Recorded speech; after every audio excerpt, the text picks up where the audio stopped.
Hey there, it's Lauren, and today we're covering my 7-step checklist for how I edit each photo in Lightroom. So I'm not showing the type of presets I would use or how to make the preset. This is actually just the raw process and steps that I go through. So usually when I do apply presets, which saves so much time and I highly recommend it, and hopefully we can dive into that soon. But my first step is always the exposure, and then the warmth is the second step. And I usually do both of those before I would apply any preset because that will alter how your preset affects your photo. And sometimes maybe you've experienced this, you get some presets you're really excited about and you plop them on your photo and they don't feel like they fit at all.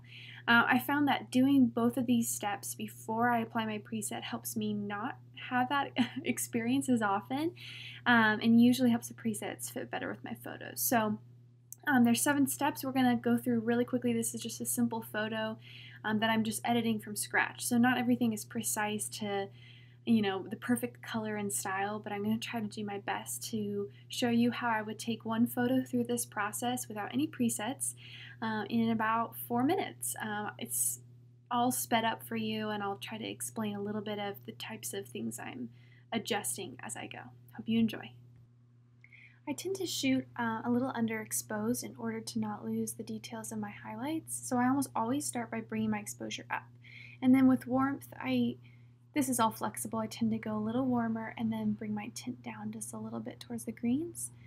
And then depth, I usually bring up my shadows and then within the tone curve kind of add most of that contrast. There's just a lot more control over how your darks and your lights look.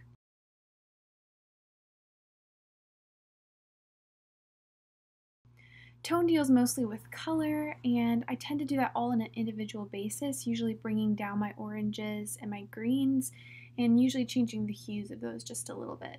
I like a little bit more neutral, so this is where I have a lot of control over which colors pop.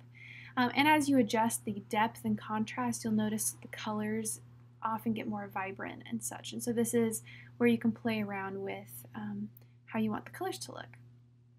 When it comes to details, I just look a little bit at the grain and the sharpening, and then I always make sure my lens correction adjustments are made. For lines, I adjust the angles and the cropping.